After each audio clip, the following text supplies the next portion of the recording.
Oh, there's the music, folks. Welcome to Wednesday, every second Wednesday. Oh, Good to Kelly have you back, Chris. had to take a week away, but other pressing priorities. Seeing that Kelly's in the chat already, ready to jam. Good to see it. Good to hear it. Hope everybody got their workout. Did you do stretches, Paul, before we started today? I feel that I must have because I didn't pull anything this time. There we go. Yeah, yeah. Too much shoulder shrugging, and now I'm sore all day. Yeah, yeah. Hey, everybody. Welcome to Instructional Designers in Offices Drinking Coffee, #idiotic, sponsored by Domino One, the solution organizations rely on to create, manage, and deliver learning content efficiently at scale. Check us out at domino.com. That's DOMINKNOW.com. And hey, gang, today we have Connie Malamad with us. Connie, I think most folks have probably bumped into you somewhere, either in the blogosphere or at conferences, etc. But there may be some folks who haven't met you yet. So introduce yourself to our gang here today. Yes, thanks. I'm always amazed at how many people I don't know. The field just keeps growing and growing. I've been in the field about 25 years. Can't leave. I just can't get out, can't stop. I started writing the e-learning coach. I call it a blogazine. Feels more like a magazine to me. And you won't believe this, 2009. I've deleted all of those old articles. There's still 360 left. And I have a membership community called Mastering Instructional Design where we have events and I have a lot of courses. I've just been doing what everyone's been doing, creating learning experiences, learning and changing as things move along. I had a focus on visual design because I used to be an art major and wrote a couple books about that. And that about sums it up. Fabulous. Over the years, your site has been something that I've turned to a lot for resources when I want to think about or understand things, particularly around visual design, because I come at this world as a words guy, a degree in literature and a career prior to this, or time prior to this in writing, etc. So for me, that was always a gap. You want words typed out, that's great. You want things that look nice. I gotta get some help. I gotta learn more about that, and that's actually been part of my funnest part of my journey in this space really is getting better at visual design over time. And your site's been tremendously helpful in all of that for me over the time. So we're talking today, of course, about visual design, but making sure that we're going to focus on how it's effective for learning experiences, but also with the aspect of accessibility to be considered as well, because things can look really great, but they don't necessarily work for everybody in different contexts, etc. When did accessibility, hit your radar as something that beyond great looking designs, when did it become a thing of importance for you? Well, it's so strange. It was actually when I was a kid because I grew up with a brother who had learning disabilities, but he was also a musical savant. So my mother was teaching him multiplication tables by singing. She was just doing a lot of music to get him learning how to read and how to do math. Because of that, I've always been kind of interested in it. And when I went to graduate school, I thought I would major in something that had to do with special ed, but then it all turned into instructional design. So I'm kind of keyed into it as soon as it started happening. I understand about how important it is to be inclusive. Right on. You had the blessing of that experience Yes. from early on, as opposed to so many folks who don't have, that kind of an experience and have to bump into it later on. So lots of hellos in the chat, by the way. It's awesome to see. Loving it. Anyway, sorry, just caught my eye. Can't resist saying hello, giving the shout out. Yeah, so let's talk about some of the basics. How does visual design help with just learning in general? Mm. Or we get into making it then better for everybody? There's a lot of research that shows for people who are sighted that processing visuals takes up at least 50% of our cortex, the outer layer of the brain. So we're just, for sighted individuals, we're very, very visual oriented. it's the prominent sense. So therefore, when we leverage visuals to help people learn, we're just being totally aligned with how the brains of sighted individuals work. Visual design, most people are not taught about graphic design, visual design. I like to call it visual design because graphic design seems to be so geared towards marketing. And they can be a lot more clever than we can. We have to like be simplistic. We have to reduce the noise. We can't make cool posters where you have to like sit there and figure it out. We need people to perceive and process visual information very quickly. I was kind of wondering about that. And I think that's a good apt analogy is, often when people are first getting in, they're like, oh, that's cool. Or Right. that's a beautiful graphic. And there's no doubt it is beautiful, but how is it supporting the message that you're trying to convey and help the overall learning experience? And I'm thinking, of course, that's relevant to sighted individuals and everyone there, but I'm thinking of not just people that don't have sight, but also or limited sight, or people that have learning disabilities, other types of things. And how does that kind of, other than maybe it's just more so in terms of importance, but what are some of the things that you think about when you're thinking about visual design for the various different types of disabilities, and making sure it has a positive impact across a spectrum? Right. Well, certainly for people who are using screen readers, there's a large body of knowledge about alt text and how to explain images and the different types of images and, when giving an explanation is good, when it's too redundant and you need to use the null, double quotes. Information graphics are not so great for screen readers. In fact, they're not good. And you should always have a secondary explanation if you're uh, using information graphics. So a lot of people may leave information graphics out actually because of the problems of trying to take someone through that through audio. But what was the question? What are some of the differences or things that maybe you need to pay attention to Oh, even more in your design when you're thinking about, hopefully that design actually supports every learner, but right. or the learners that we think of typically when we're not thinking of anybody with learning disabilities or whatnot. But what are some other aspects either they need to pay attention to more or add into their design choices? Well, another thing is that's even more reason that our design should not be confusing. Think about neurodivergent learners. If you have to process not only, new information, you're building a skill, you're building knowledge, and you have to process a very complex visual, that's just going to cause overwhelm. So I always say and think it's like a little depressing for me, but you can't be too clever, you just can't be cool and clever. And you just have to like make things as simple and clean as possible. And seeing Kevin here reminded me that he made the illustrations in one of my books for a whole topic about reducing realism, that illustrations, and he drew the comics for it. The illustrations are actually often easier to process. The fewer marks on the page, the fewer visual cues are often easier to process than something complex. So let's say you were first learning car repair. It's a good analogy. When you open up the hood of a car and you don't know anything and you look at that, it just looks like a mess. Like, what is this? You see all these different components. A photograph for a newbie would actually be worse than a simple illustration, just the outline of the parts that were labeled. That's the example of reducing realism. That's actually easier for people who are new at a topic to learn than complex photographs. I feel like that's really not intuitive. I would have thought, "Oh, give everyone a great photograph." Yeah, no, it reminds me a lot.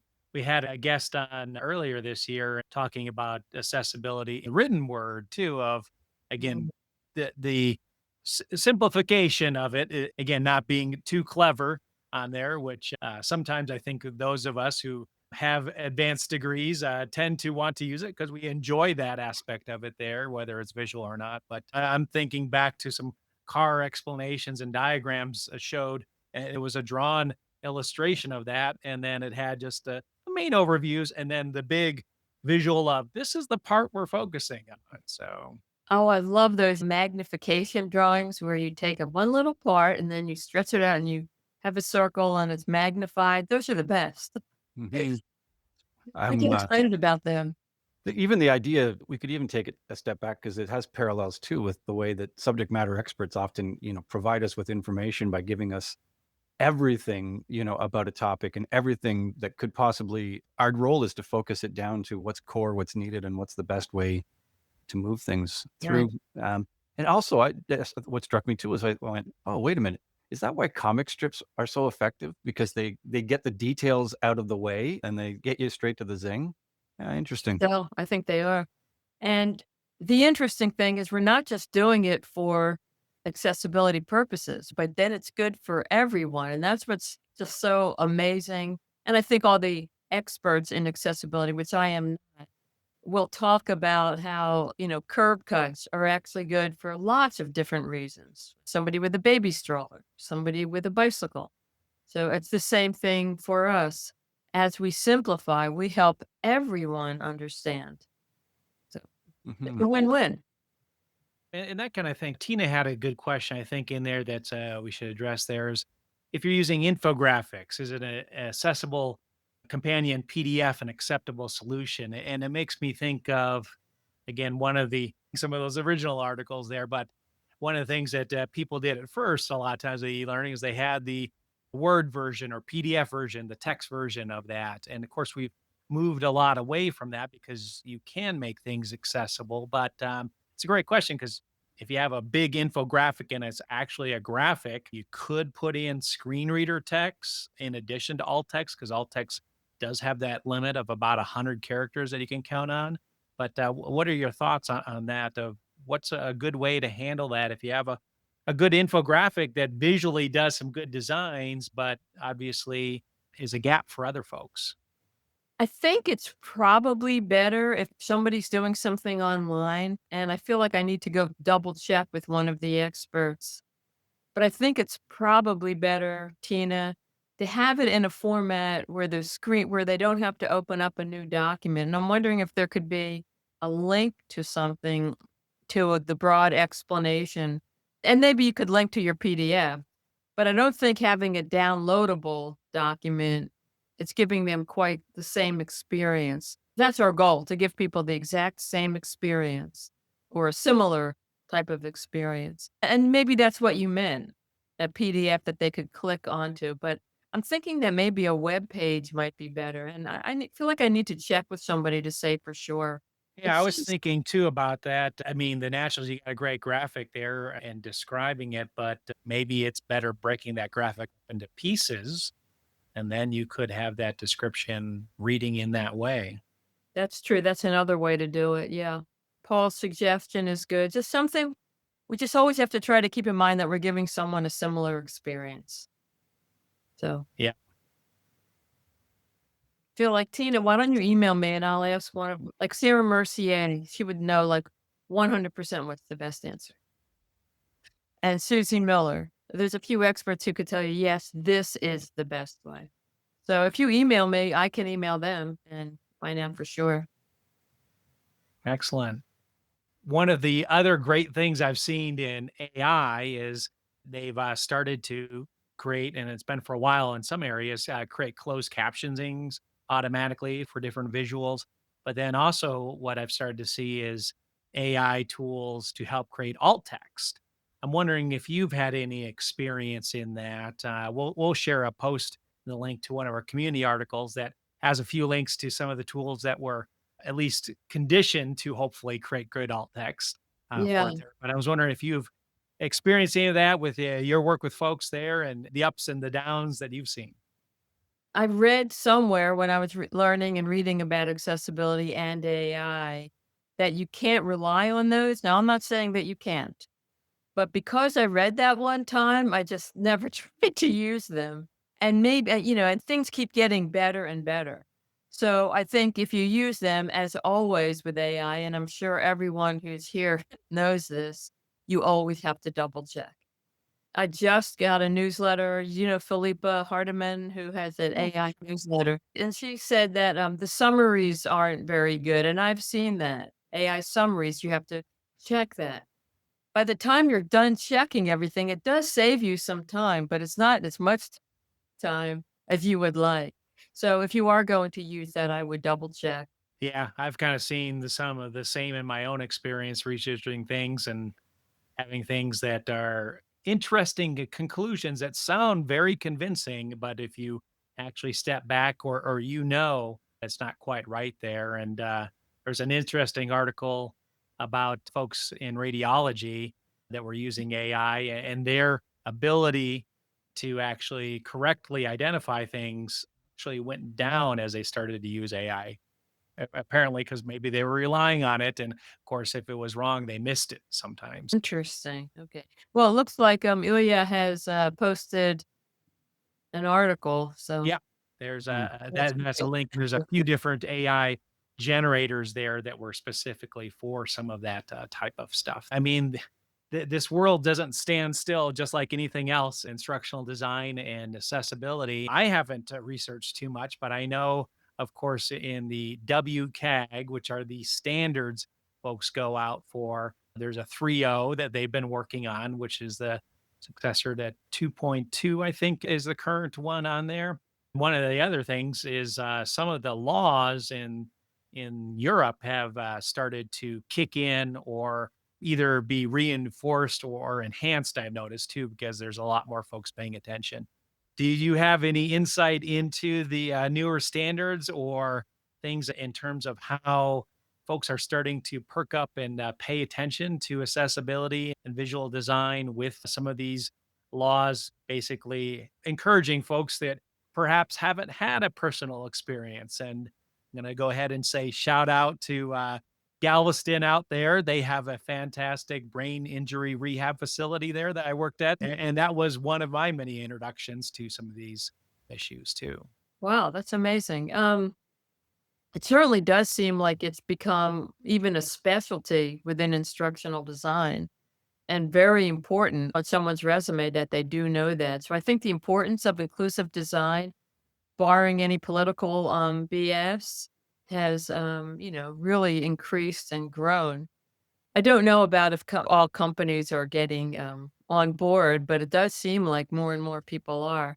As far as 3.0, it's been interesting because there have been some issues around color contrast, not really simulating the way we perceive contrast. So whenever I look it up again, it says 3.0 is a long way off. So what have you heard? Have you heard that it's happening? I'm not. I just hear it kind of bubble up once in a while. But I also remember from when the 2.0, the 2.1 and 2, they were talked about long before they actually became adopted, which on some level I'm kind of happy about because if it's a standard people are hearing to, Well, unlike a software release or a new policy change or something, they've actually really thought it through. So that's right. always been good, at least in past. And I'm assuming that's probably the case here with the 3.0. So Well, the one thing about contrast is if you use those contrast checkers, which I do try to use most of the time,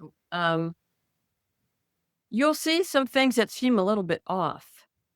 So you'll see it say that text on a particular background is low contrast and text with another set of colors, it's high contrast. And yet you're perceiving it differently. hmm, Did that ever happen to you? Anybody out there? Did that ever happen? It happens to me.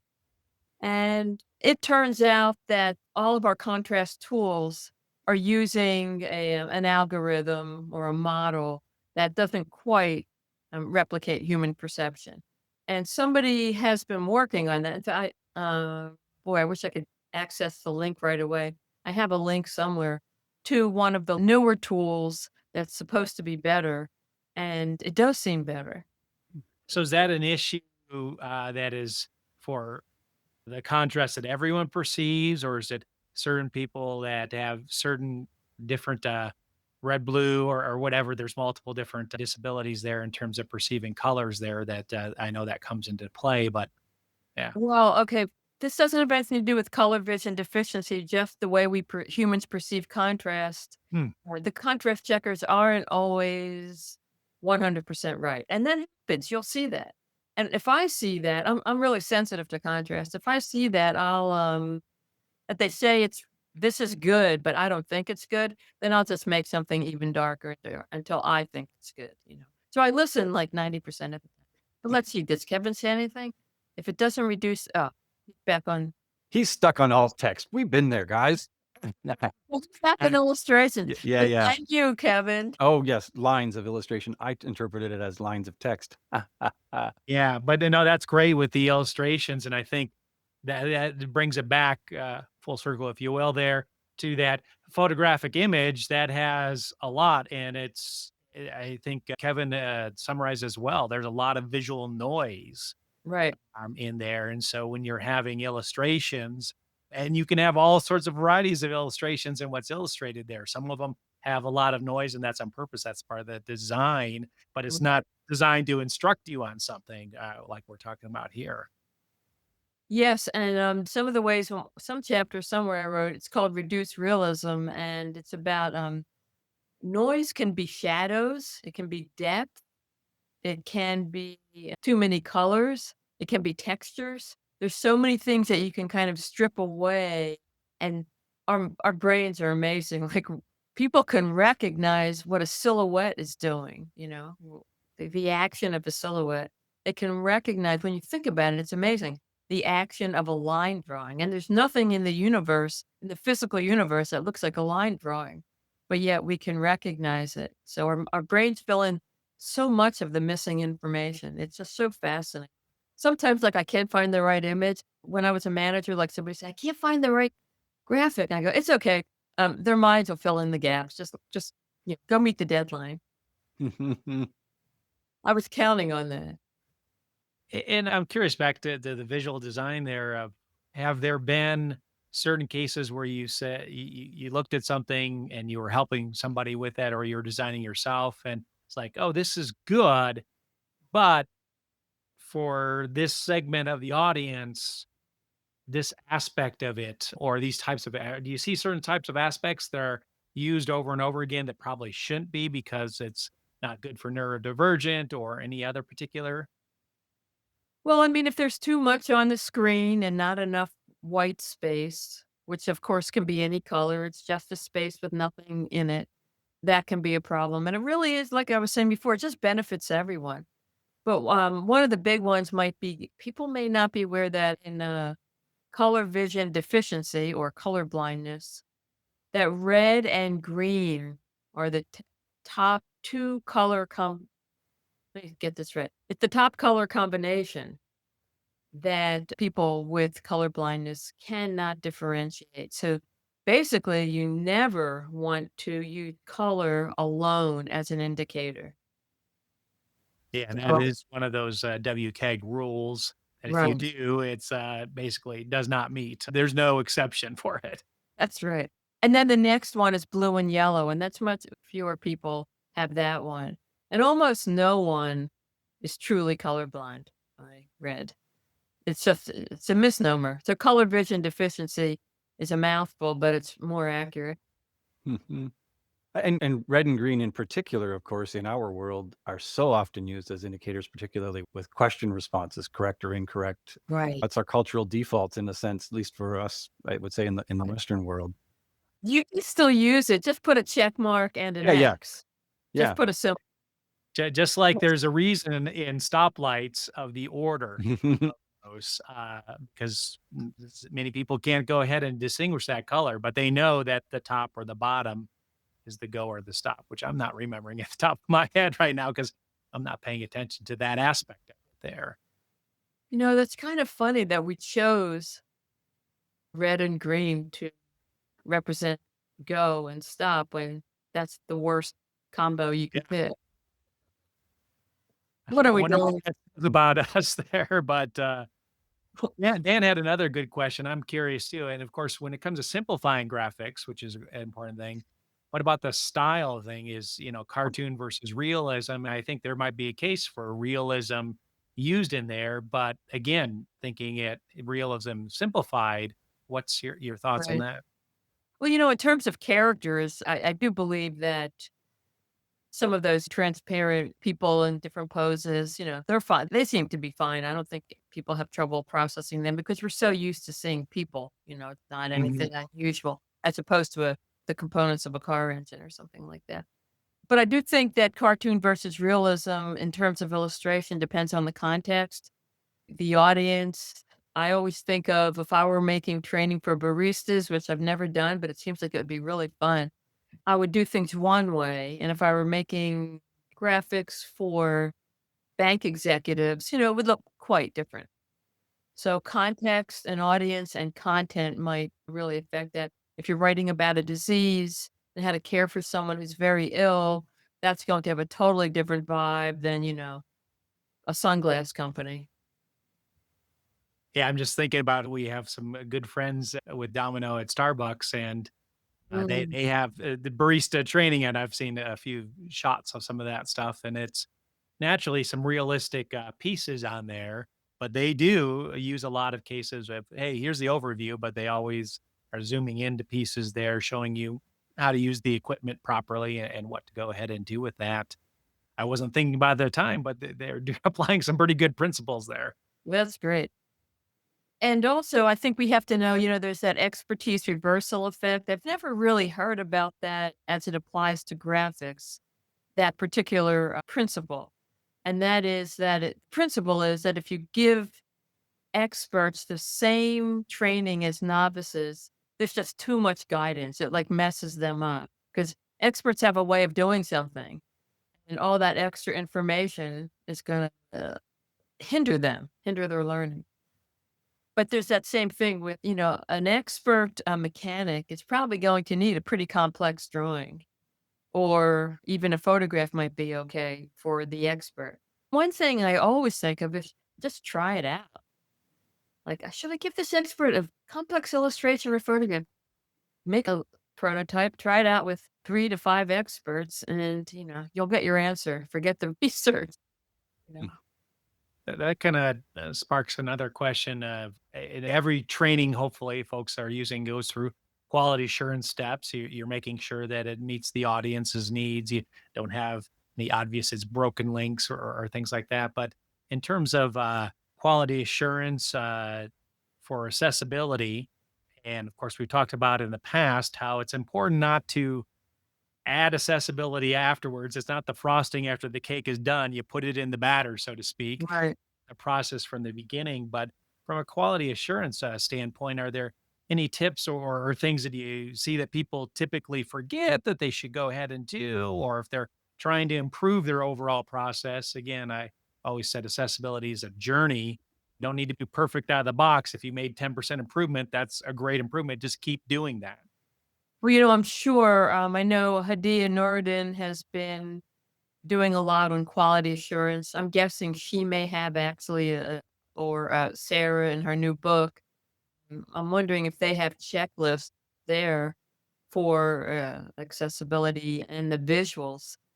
But I would just always really make sure that the contrast is correct, that you're not using color combinations, color alone to convey information, that you're using appropriate color combinations, and that your alt text is appropriate. Those are the 4 things I can think of off the top of my head in terms of visual design that I put on that checklist. But I'm sure there are checklists around. Does anybody know of one? I'm sure they have them. I mean, there are a few people who are really focused on accessibility full time. We'll see if the chat bubbles up anything for Yeah. us from Crowdsourcing. the smart folks that have joined us. It's lovely when folks join us and they're actually smarter than us. Well, it's a group mind. I Yeah, mean, yeah. For well, sure. we can't focus on all of it. So I count on everybody else to help me here. I have Sarah's book somewhere too, but I can't remember if there's a Design for All Learners, it's called, and I Yeah, can't yeah. There's a checklist in there. And, Yeah, Sarah was with us for an episode in the spring, and yeah. I remember her holding the book up and then turning it sideways and how bloody thick that thing is. Like there's so much there. Holy cow. It's definitely it's not a light skimming of the topic for sure, which Mhm. is awesome because accessibility is something like Paul said, it's a journey. There's just so much and you can't be perfect right away. You can only sort of take the steps that you can take. So, Well, and her Yeah. book good too, and it gave multiple different perspectives on the same mm, problem, which I think back to your earlier statement, kind of you grew up with your brother who had a disability there, and some of us have had those experiences, but when we haven't, it really eye opening when you can go ahead and do. That's one of the things I really liked about the format of her book. Me too. I love the stories were great. I mean, I haven't finished reading it, but the stories were great. You know what else is great? If you haven't done this yet, using a screen reader to see how complicated it is and to see how something that you wrote in your alt text that you thought was great is actually, not that good. And all these and all the odd phrases that it will read, and it just really helps you understand so much more. And it's easy. There are free screen readers you can just download and try it. That's very helpful. yeah. Dan has a question in the chat. A neat angle here. Scoping projects hasn't traditionally included Mhm. accessibility. Can you discuss the time/money impact on designing for accessibility? I mean, do you have any thoughts then, Connie, on like, do you budget a certain proportion and say that this is, accessibility, or how do things work for you?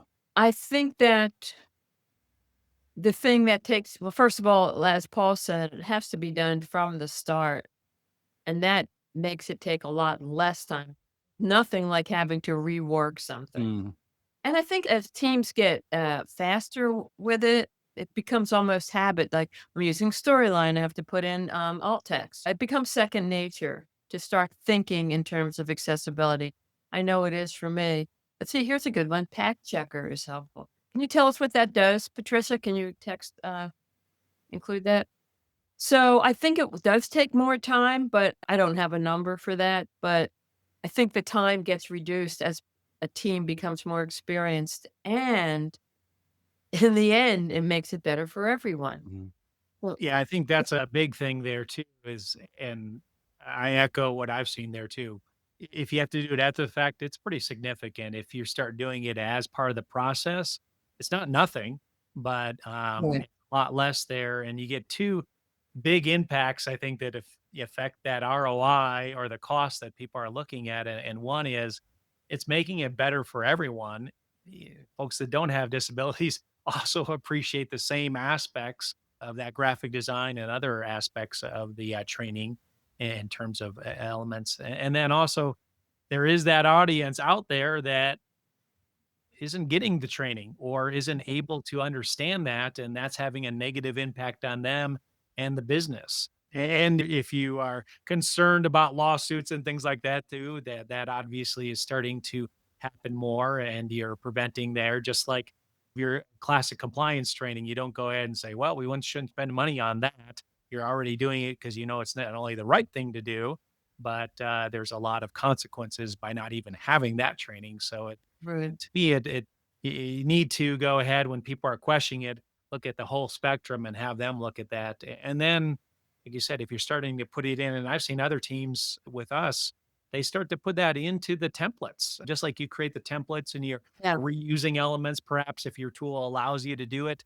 it already has that in part of the design. Or like in Domino, if you're putting in the description that fits a alt text automatically for an image, it's helping that authoring team find the image later because that's part of the search design there, and it automatically brings that into the training there. So I think you start to have these unexpected positive ripple effects.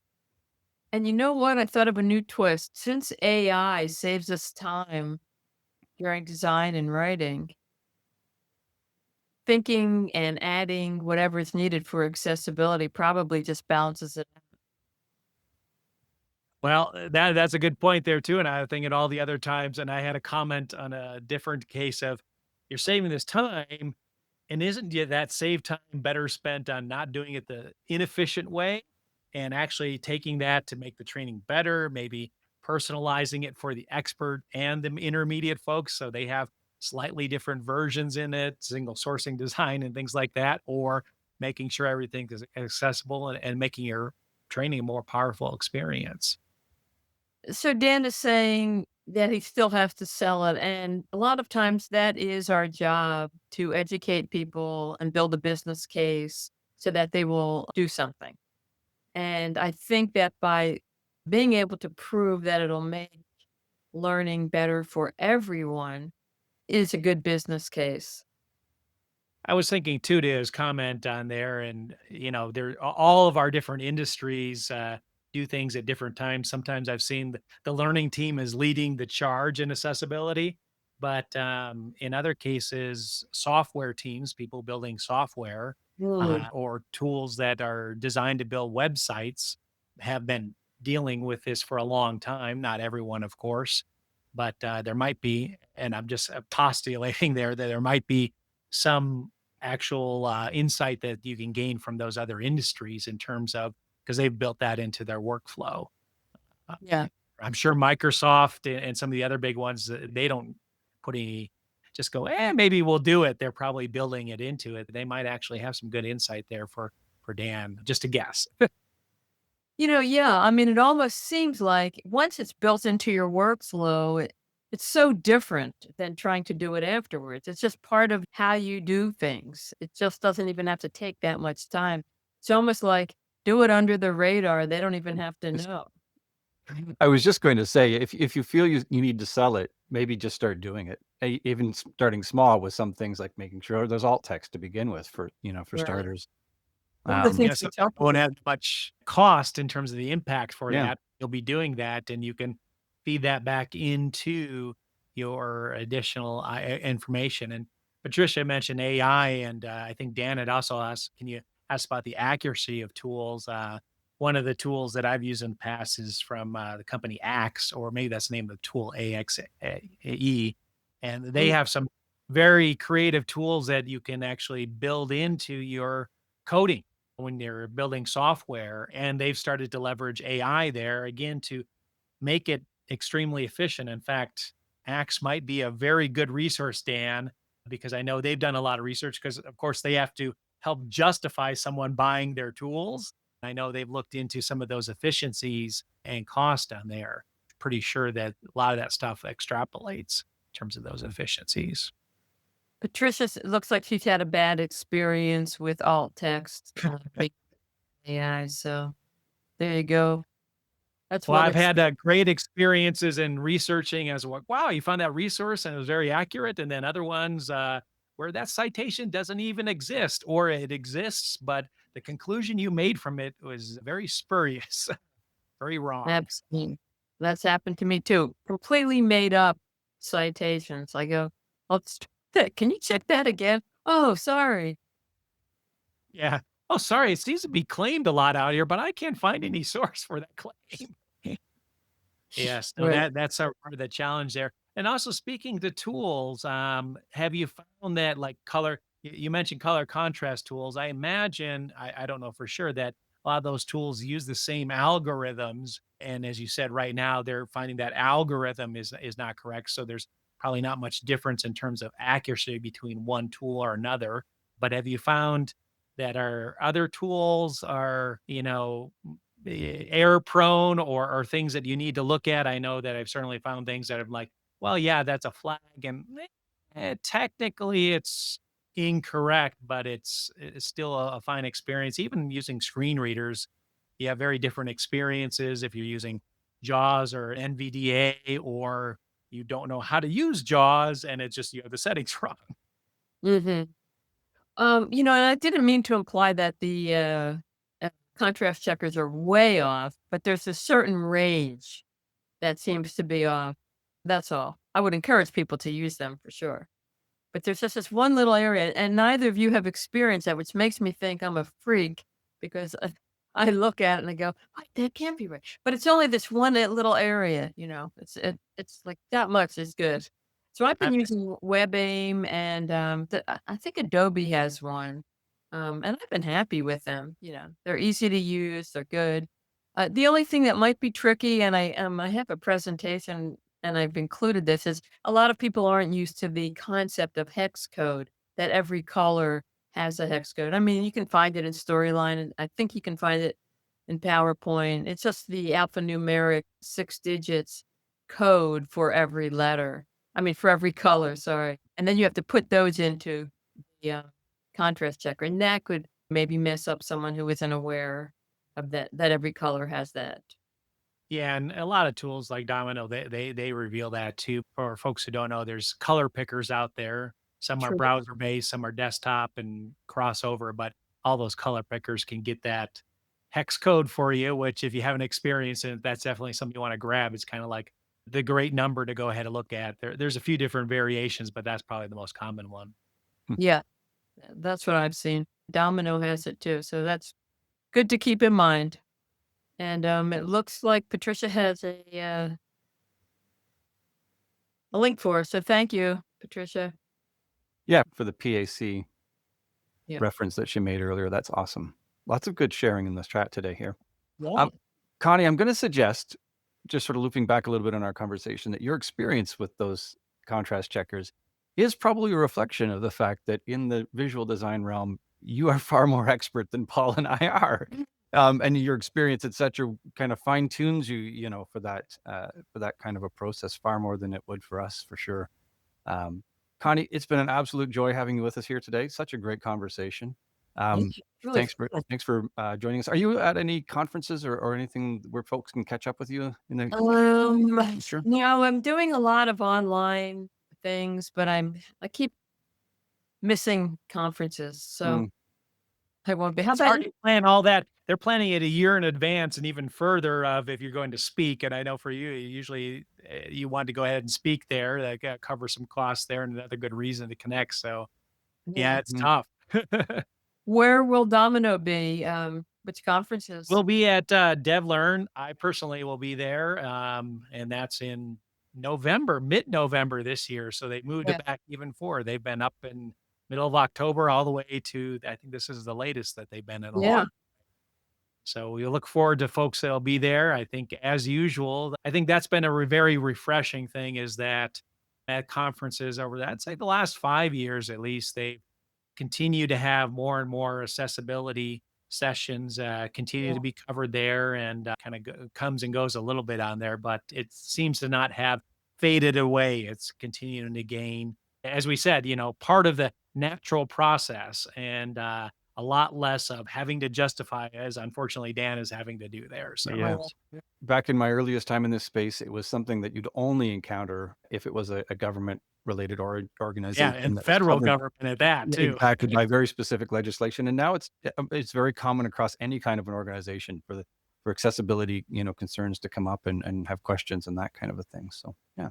Hey gang, let's get ourselves wrapped up here. This conversation here today, as every week or every time we do Idiotic Instructional Designers in Offices Drinking Coffee, is brought to you by Domino One, the tool that organizations use to effectively create, manage, and deliver their learning content across their organization. Check us out, DOMINKNOW.com.